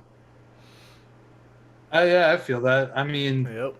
I feel like I've had multiple like things that I've done for and got crazy involved in for years, and then they slowly fade out. The only thing, honestly, like vaping is probably the longest thing, because like I'm still genuinely into vaping. Oh yeah. It's just that like I've realized that I can't keep buying stuff because I have so much. So it has to be something that like I really think is unique, or like it's like a throwback memory or whatever, and I'll get it, right? As opposed to before, I would just be like, I'll get everything, and like obviously like I'm pretty into crypto and like NFTs, so like I know that that's happening. But for me, there's been times in my life where it's been beneficial, right? And then there's been times in my life that it's been negative. Oh yeah, right. Yeah. So and like I can't hate on for it me entirely. It's trying to find the things that were more positive, that weren't gonna, you know, affect me negatively than, you know, doing it. I like James, I mean, even just so like that mindset, not even like spending money, could not even be spending money. It could be just me doing a task because whatever, and I get addicted to doing something like that, and I'll do it for like a year and a half, 2 years, and then all of a sudden it's like something new has caught my eye, and then I go all out, and I might not even spend money. So most of them are spending money. A lot of the things I did, but, you know, that I was kind of like addicted to at the time didn't necessarily cost money. You know what I mean? Oh well, for me, most of them are money, but not every single one of them is money. You know, and it's like my music, bro. There's a point where like all I could think about was music, bro. Like all I wanted to do was play my guitar and try to write something or try to learn something, and all I wanted to do was jam, and that was all I could think about. You know what I mean? That was all I wanted to do.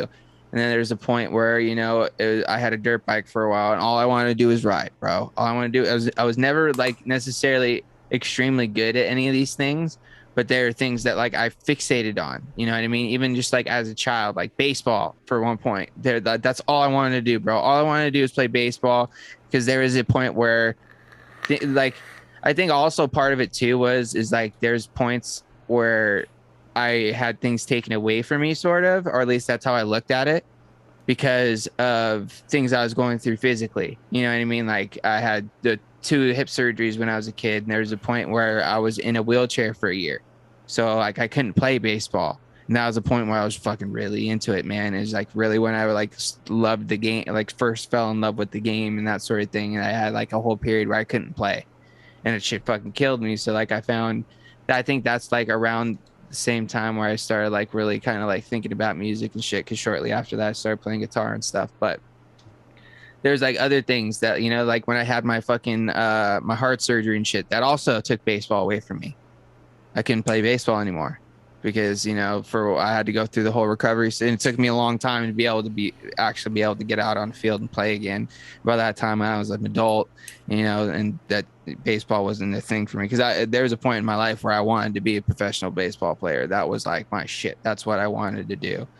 But at a certain point I had to tell myself that obviously it was never going to be a thing because, you know, health reasons and shit. And then health like conditions. Yeah, it was a whole thing. And that was a part of why I fucking got into a lot of the other shit that I got into and ended up getting into like trouble and stuff. Just because I was just like, well, shit, if I can't do any of this, all I'm going to do, make sure I can do all this stuff before I can't. You know what I mean? Sort of thing.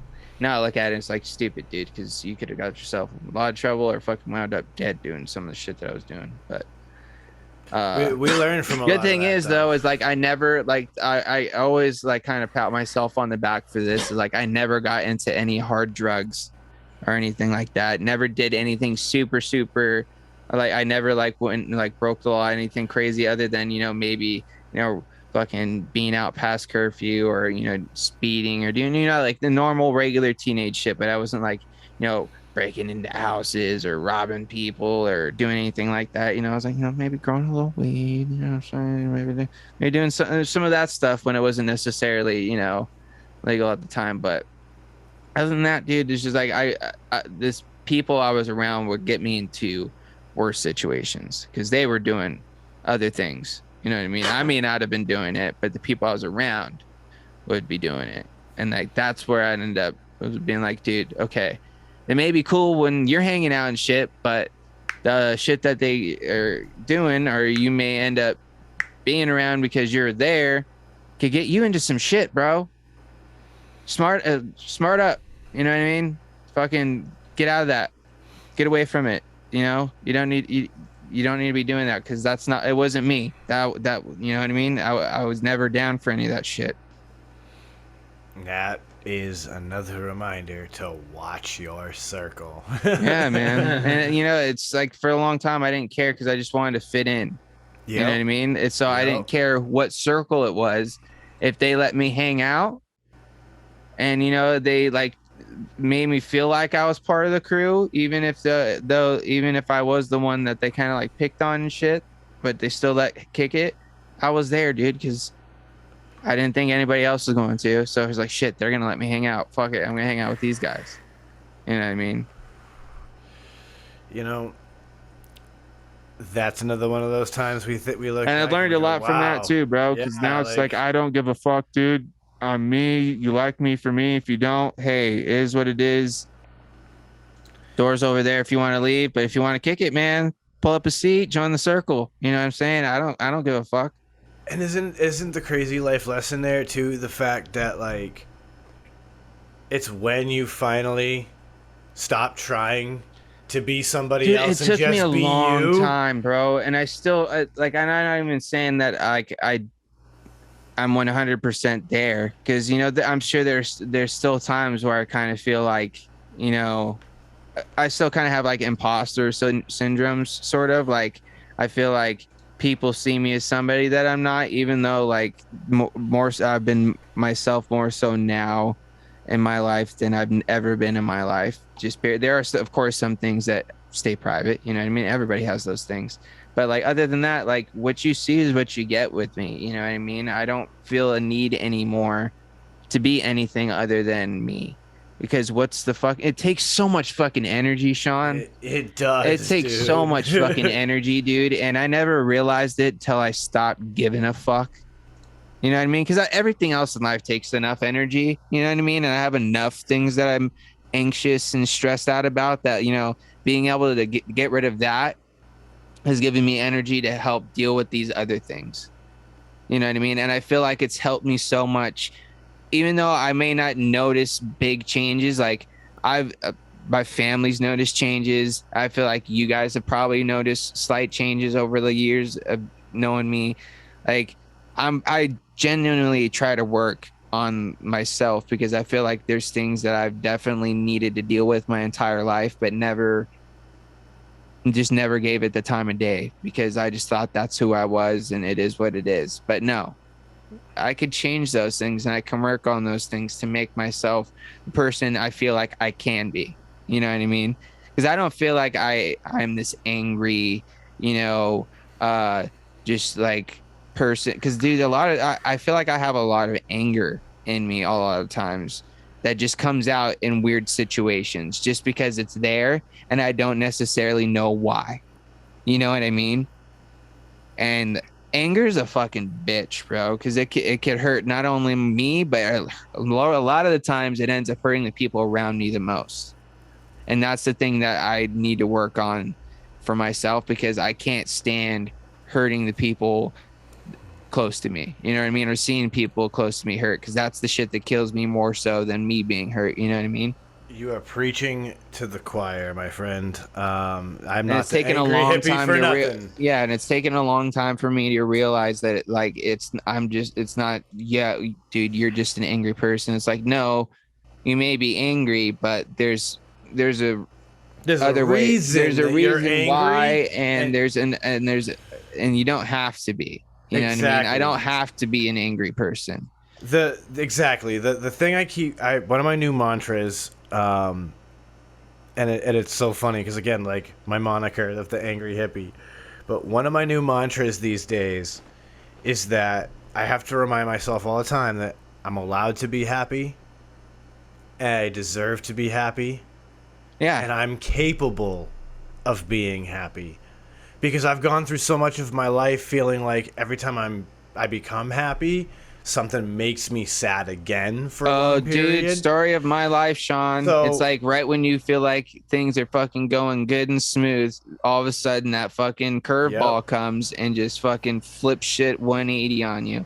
It's happened to me so many times, but I feel like the reason why it happens like that, Sean, I feel like you can relate with this too, is because how I react. Exactly. To the situation. Because I'm not learning the fucking lesson that. And the reason why it happens is it's because I do the same shit continuously over and over again, and that's why I continue to get the same result. It's literally the definition of insanity, like doing the same thing over and over again and getting the same and expecting a different result when that's not what's going to happen. You know what I mean? I mean, to gamify it, it's literally like. But it's life literally telling you, like, hey, dude. Yeah, you failed the test. You got to go back to this save point. We're gonna start over. And now, yes, the setting is different in real life, but it's the same idea as a video game. Yeah, you failed. You got to go back. The level may look a little different, but you know, it's what are you gonna do? How are you gonna react? Oh, nope. All right, start over again. Yeah, we're going back to the most recent checkpoint, and you got to go back and start over from that point. You don't get to face the boss yet. It's like one thing. Not the boss yet. Right. Off the top, another thing that I need to work on right now, and this is something that I've struggled with since forever, dude. It doesn't matter, because like if it's something that like on the weekend or whatever, I can get up, wake up pretty much whenever I want. You know what I mean? It's just like, cool. Oh, it's 6:30. Fuck. All right, I'm up. I'll get up. Whatever. But if it's like during the week or I got to go to school or whatever, I have the worst time just getting up out of bed, getting dressed, and leaving when I have to. I'm the worst procrastinator about getting up in the morning. And it's made me late for school my entire life. It's made me late for work quite a few times. And it's something that like I still struggle with. And I even try to get to the point where I've started setting alarms like an hour before I even really have to get up. As a precursor, it's like, hey. Yeah, but here's the thing, you're gonna dude. Eventually hear me again. I just snooze it and snooze it and snooze it and snooze it until I look at the clock. It's like, fuck, dude, if I don't get up now, I am going to be late. You know what I mean? Like it takes that like anxiety oh fuck, you're going to be late for me to physically get up out of bed and get to go where I'm going. My situation with that. Has anybody else? Has anybody else? Yeah, have you done that? I'm literally like one of those people myself, and I've been through it recently. But it's only when it does, like, if I don't have shit to do. 100%. And what I'm realizing is part of it is, again, we go back to that whole like the words and the power of words. I'm having to change my language to I get to instead of I have to. I was like, oh, I have to go to work. No, yeah, I don't have to go to work. I get to go to work in the morning, and that's again, it's changing that mindset because now I'm going to bed with the intention of I get to go. You know what I need to start telling myself when I wake up is like, oh, I get to get out of bed. You know what I mean? Because that's not necessarily promised to everybody. You know what I mean? The fact that I am waking up for another day, it. That's a blessing, and I should just start putting that in my head. Like, hey, that's already a good day. I've got up. I woke up. I'm here. That's another thing that, like, again, the power of words. Damn it, dude. Self-reflection, dude, can really help out a lot, especially with to do it with friends. I once had a therapist who explained to me that basically when you think about, the brain is this giant supercomputer, right? Oh, when you boot up a computer, it needs to go through an initial startup BIOS that tells it, all right, start the operating system. That'll open up your Windows or whatever, so that way you can actually use your computer. The first 30 seconds to a minute that you're first waking up is that BIOS, that startup BIOS of the computer. That is your brain. And if you can set an intention of, I get up, today's going to be a good day, it sets a forward motion for your brain to look for positive things. That's no errors on a startup. I'll tell you one thing too. Total side note, doesn't really have anything to do necessarily with what we're talking about. But an ice cold Mountain Dew when you're stoned, bro, I'm telling you, is the best fucking tasting thing I've ever tasted in my life. And I don't know about you. You guys probably don't know this either, but I'm curious to know if any of our patrons, because I know there's quite a few of our patrons that vape, but is there like a vape pairing of like a liquid and a drink that just like absolutely chef's kiss, as Chris would say, is like the best thing? Because to me, dude, it's not Mountain Dew, but a Monster energy drink with Homeboy Mango. I don't know what it is about the combination of those two things, bro, but honestly, I crave it, bro. Like I crave the combination. Not necessarily I crave the Monster or I crave the Mango. It's like, no, the combination of the two is what it is. That it's like, oh, dude, yeah. Honestly, I can understand that, but most of mine end up with coffee because I'm, totally understandable, 100%. Because I have coffee ones too, but like that's I was just saying that now because it's kind of getting warm out here now. Seasons are starting to change, getting a little hot. So I'm been on my mango kick. But yeah, dude, totally get that with the coffee for sure. But coffee, I have times where like I start craving Psycho Cruller to have with coffee. Okay. Because it has that like caramel component, and like I have certain coffees that have the caramel that like they just complement each other. Me, I really enjoy like Chris's butterscotch custard with coffee. Oh yeah, that one's probably one of my all-time favorite like coffee liquid pairings for sure. Honestly, any of these custards with coffee are pretty fire, to be completely honest with you. Not gonna lie. I'm personally gonna say that like any one of my flavors goes well with coffee in my own. That is true. That is 100% true too. You know what? Yeah, you could say that, but I feel like your custards are probably my favorites though. With the coffee. The lemon I like a creamy coffee. You know, the what I mean? lemon cream butter cake. Yeah. That one. LCBC. Yeah, the lemon cream butter cake. Shout out to Graham Greene. But yeah, even lemon with your coffee. The lemons are they're all really good. perfect with your coffee.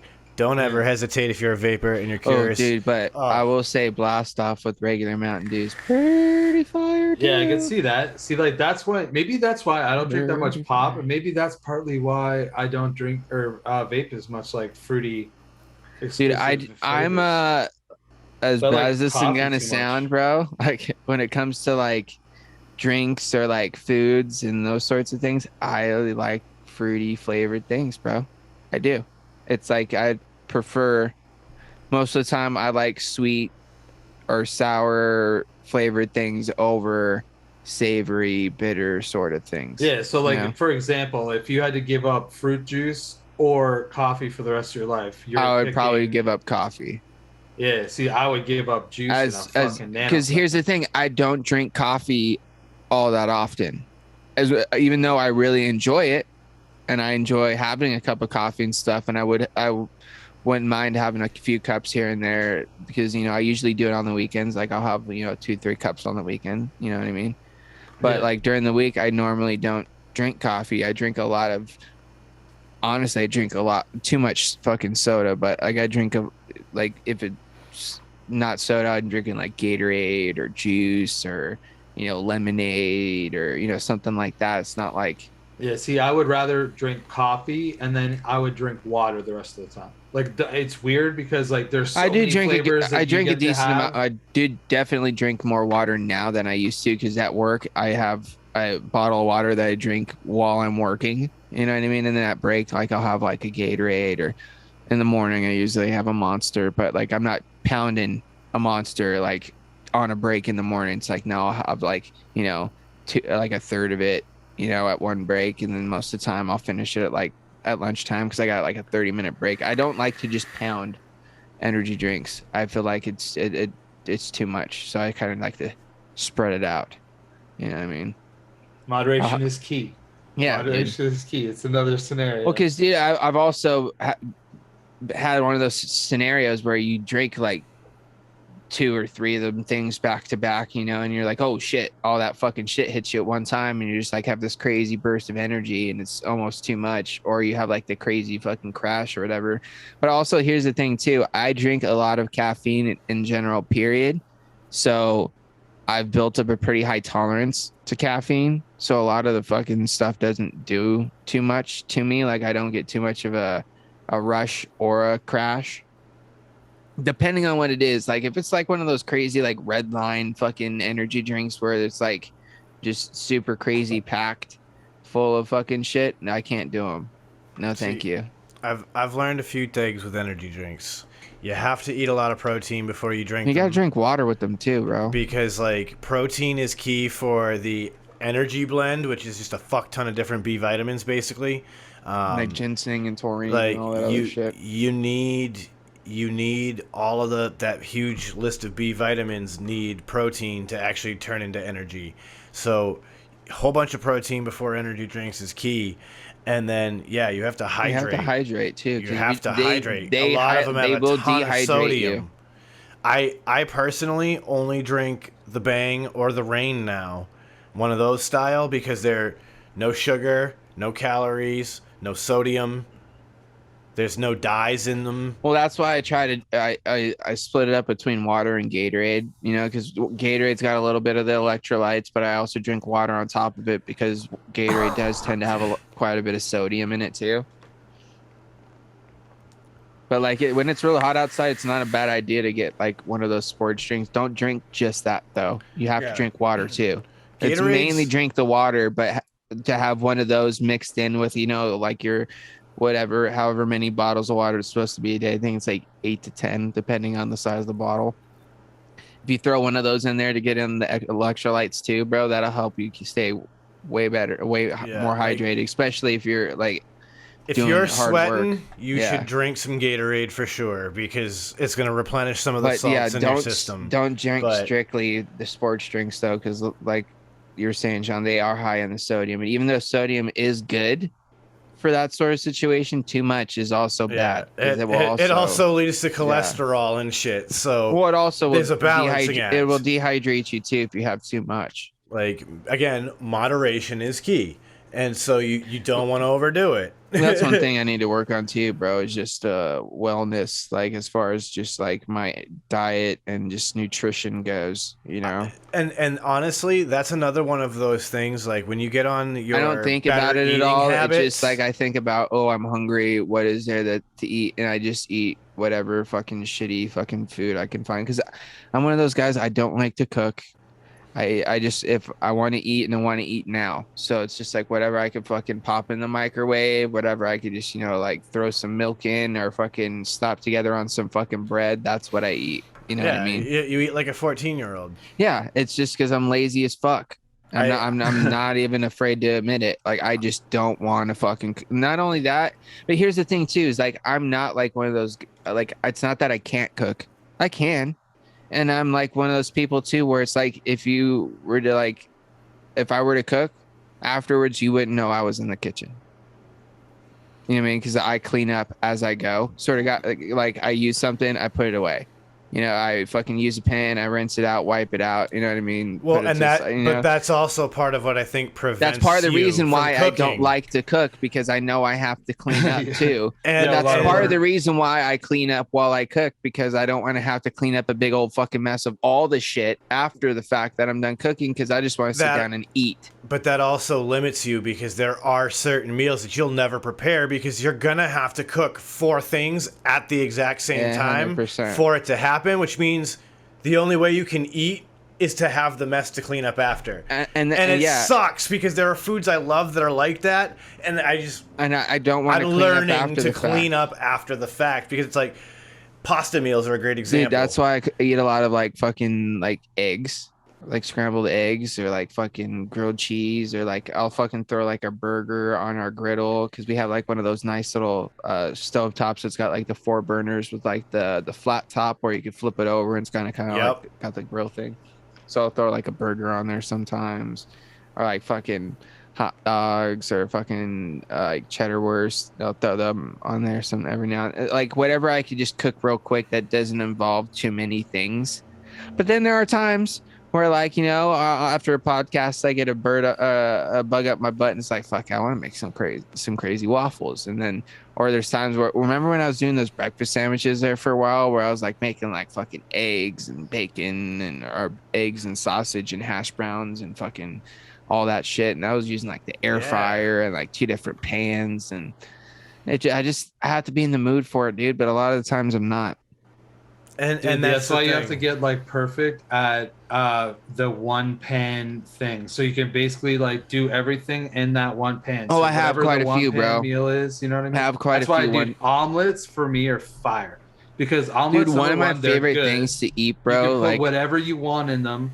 You put cheese on top and you melt it, and you can eat it with some fucking toast. This is one of the things that I do all the time, bro. And it's like, I don't know why, I just fucking love it. And I think it's kind of just like, it's like memory, nostalgia, and it reminds me of my grandma. But I make fucking scrambled eggs, bro. But like, I do it kind of omelet style, and I make it into like kind of like almost like rectangle or square shape, depending on what kind of bread I've got. And I just scramble an egg, toast some bread, put some butter on it, put a little salt and pepper on the egg, bro. Throw that on the fucking bread and make like a scrambled egg sandwich. And it's literally, that's all it is. Mm-hmm. Bread, a little butter, a little salt, pepper on the egg, and that's it. And I just fucking grab that down, dude.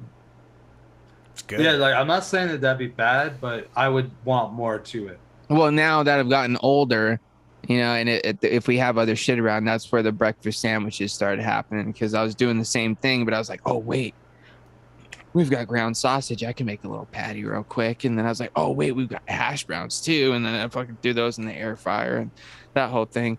But because that would be one thing my mom would let me cook when I was a kid was a scrambled egg. And I obviously could use the toaster. So I would just do that. And I still do that shit to this day. And I think like I was saying, I think it's mainly just because like fucking it's like nostalgia, memory food. And not only that, but you know, 2 scrambled eggs, you know, on a piece of toast, you know, get a little protein, you know, a little carbs from the bread. Ba bing, ba boom. That's a pretty good breakfast. Yeah, slap a slice of cheese on it, and yeah, you got a little dairy too. Dude, honestly, I do that from time to time, but a lot of the times, the only time I'll throw cheese on it is if I have like some bacon or like some sausage to put on there, because like I like the cheese meat combination. You know what I mean? The cream with like the savory. I just see cheese. The egg as meat. That's the way my brain works. Well, yeah, but like, because I never really like was a big like cheese on my scrambled eggs guy, unless there was like ham in there. Otherwise, I'll just rather have the egg by itself. Yeah, if you're just talking about scrambled eggs, I'd probably be fine with that too. Yeah. But whenever I honestly, dude, I either have like over easy or an omelet. I've never been like that guy, bro. I can't do the yolk, the runny yolk. If I'm scrambling eggs, I'm probably making a breakfast burrito, which means I'm putting cheese in there, even if there's no meat. Oh, yeah, but there's more too. Oh, yeah. Breakfast burrito's got to have cheese because you're putting some fucking potatoes, a little bit of some fucking bacon, a little sausage, a little salsa. Fuck yeah, do it up. I want one right now. About it. And I mean, looking at... Dude, I just thought about it. Oh, do you see me light up right now? It's about that time, so you're going to be able to. Because there's a burrito spot around the corner that I think makes some pretty fire breakfast burritos, bro. Even though it's 2 o'clock. Shit. Do you think they have all-day breakfast burritos? I don't know, but we're going to find out. If not, bro, you know what else they got? Burritos. California burritos, baby. Or I can get some carne asada fries. Oh. Or both. Have some left. No, dude, you can't do both. Too much. Oh, man. Yeah, but you're gonna get it at like what, 2 o'clock in the afternoon. Yeah, but you don't reheat fries, bro. At least these ones, because they've got a bunch of guacamole and fucking sour cream and all kinds of other shit on top of them. So you get both. Can you reheat the other thing, not the fries? No, because the fries are up in the burrito, and then the burrito, like reheated fries are just weird. So it's better just to eat it fresh. And the burrito's fucking big, and the fries take up a whole styrofoam, fucking like take home thing, like the bigger square one. Container. And it's fucking loaded, dude. It literally, honestly, it takes 2 people to eat the whole thing. My sister can eat it by herself, but it's because she's an animal and she could just take it down. Not that she's like, I don't know, dude. She could just put some food away. She's got like metabolism like me, bro. Because you guys have seen me where there's points where I just like take it down, and dude, she just loves that carne asada fries, bro. That's like her shit. That's the one food that she just tears down, and the other times she takes like 2 bites. It's like, oh, I can't do it. But like carne asada fries, bro. That's the one. That's the one. And I don't blame her. They're delicious. I've taken it down once or twice after some shed time. But usually I get halfway through it. I'm like, all right, I'm good. Do they not have a smaller size? Nope. Oh. Go big or go home, bitches. I like it. That's what I'm hearing. So I'm all for it. Uncle Chris, I think this is a great opportunity for you to tell them how we close it. All right. Well, thanks everybody for tuning in to another episode of the Shedtime Podcast. If you guys like anything that we're doing here, feel free to check us out on the other things that we're doing, like myself on Tuesday nights on KBTV's YouTube channel for Mixing It Up, where I just hang out with 3 friends and we talk about e-liquid mixing, and we mix a mix on every show. So feel free to come by and check that out. Also at 8 o'clock on YouTube, go check out the 3 of us on the Green Room on Frank Shanklin Paper's YouTube channel. Obviously, subscribe to both those if you guys aren't, even if you don't want to check it out. Just know that you're supporting us, and we appreciate it. Then I will plug my actual website. So my actual website is unclechristestinggrounds.com. And if you guys want to try any of my liquid, feel free to give it a check out. If you need any, answers, just email through the site, and I normally can answer them within 2 or 3 days. I'm sorry that I don't think it's not set in my brain to check it every day. Something I need to work on, I guess. But yeah, feel free to do that. Use coupon code Shedtime, and I think that's everything that I normally would say. So I'm just gonna tell everyone, live your best life. Frames. Hell yeah, of course. Like Chris said, check us out on the Green Room on my channel on Fridays. If you guys want to check us out there, we do Shedhead sessions and all that good stuff. If you guys want to come join us on the panel, play games, we do build offs, we do all kinds of cool stuff. So go over there, go check that out. like I said, over on my channel. Also, I got some reviews and stuff popping up soon. So if you guys are interested in some new vape products, you can also check those out. Otherwise, we'll be right here doing the damn thing in the shed with the boys. Shout out to all you Shedheads once again for tuning in and all of you guys' continuous support. I'm going to end it as I always do, sending out positive vibes, crisp high fives, and remember, little dab will do ya. Sean. Oh, well, ladies and gentlemen, you know the website by now, shedtimepodcast.com. You can find a link to the Patreon over there. If you want to go join, you'll have early access to episodes, the ability to watch the videos. You'll have the ability to contact us to make suggestions about anything. You'll get opportunities to win stuff that's only Patreon exclusive. So many cool things. Go check it out. It's all available for you at shedtimepodcast.com. Even links to our socials so you can follow all of us on all of our social media if you want to. So with all of that, I'll bring it to a close like I do at every show. So don't let the bastards get you down. Be cool, don't be a dick, and whatever it is that you do, be sure to have some fun, because it's the Shedtime Podcast, and it's time to roll on up and then roll on out.